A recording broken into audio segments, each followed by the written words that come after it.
Hello friends, welcome back to CB trending. Because of விக்ரமை யாருக்கெல்லாம் ரொம்ப பிடிக்கும் அப்படின்னு சொல்லிட்டு மறக்காமல் நம்ம கமெண்ட் பாக்ஸில் கமெண்ட் பண்ணுங்கள்.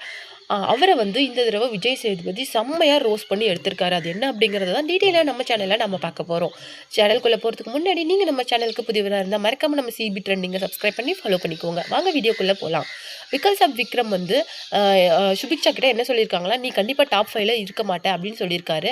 இதுக்கு விஜய் சேதுபதி என்ன கேட்டிருக்காருன்னா, நீங்கள் ஒருத்தரை பார்த்து எப்படி இப்படி கேட்கலாம், நீங்களும் ஒரு கண்டஸ்டன்ட் தான், இன்னொரு கண்டஸ்டன்ஸை நீ எலிமினேட் ஆகிடுவ, நீ டாப் 5ல இருக்க மாட்டே, நீ வின் பண்ண மாட்டே அப்படின்லாம் நீங்கள் எப்படி பேசலாம் அப்படின்னு சொல்லிட்டு செம்மையாக விக்கல்ஸ் ஆஃப் விக்ரமை பேசி விட்டுருக்கிறாரு.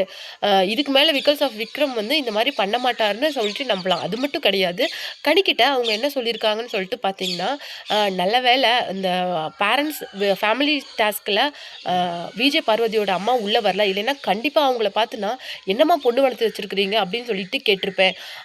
அதுக்கு விஜய் சேதுபதி என்ன சொல்லியிருக்காருன்னா, நீங்கள் எப்படிங்க ஒரு பேரண்ட்ஸை பார்த்து நீங்கள் இப்படி கேட்பீங்க, உங்களுக்கு யார் இந்த உரிமையை கொடுத்தது, ஒருத்தர் வளர்ப்பை பற்றி பேசுகிற அளவுக்கு நீங்கள் என்ன அப்படின்னு சொல்லிட்டு செம்மையாக கேட்டிருக்காங்க. நடுவில் விக்கல்ஸ் ஆஃப் விக்ரமே கூட என்ன சொல்லியிருந்தாருன்னா, சார் நான் இல்லை சார், நான் ஒரு நார்மலாக தான் சொன்னேன், இது ஒரு பேச்சுவாக்கில் சொல்லிட்டேன் சார் அப்படின்னா, நீங்கள் எப்படிங்க சொல்லலாம் அப்படின்னு சொல்லிட்டு அவர் செம்மையாக அவரை வறுத்து எடுத்துட்டாரு. அதுக்கப்புறம் சொல்லிட்டு பார்த்தீங்கன்னா, ஒரு ஃபேமிலி டாஸ்கில் விஜய் பார்வதியோட அம்மா வராததை அடுத்து இந்த மாதிரி விக்கல்ஸ் ஆஃப் விக்ரம் பேசுனது செம்மையாக விஜய் சேதுபதிக்கு காண்டாச்சு. அது மட்டும் இல்லை, அவர் அதை இந்த மாதிரி நீங்கள் பேசக்கூடாதுன்னு சொல்லிட்டு அவர் சொன்னது மட்டும் இல்லாமல் எல்லாரும் ரொம்ப வெயிட் பண்ணி பார்க்குற அந்த கொஷினை விஜய் பார்வதி கிட்ட அவர் கேட்பாரா அப்படின்னு சொல்லிட்டும் எல்லாரும் வெயிட் பண்ணிட்டு இருக்காங்க. அவர் டக்குன்னு சாண்ட்ராவை பார்த்து என்ன கேட்டிருக்காங்கன்னா, ஃப்ரைடே எல்லாரும் அவங்களுடைய லக்கேஜஸை ரெடி பண்ணி வைக்கணும், நீங்கள் ஏன் சாண்ட்ரா ரெடி பண்ணி வைக்கல அப்படின்னு சொல்லிட்டு கேட்டிருக்காங்க.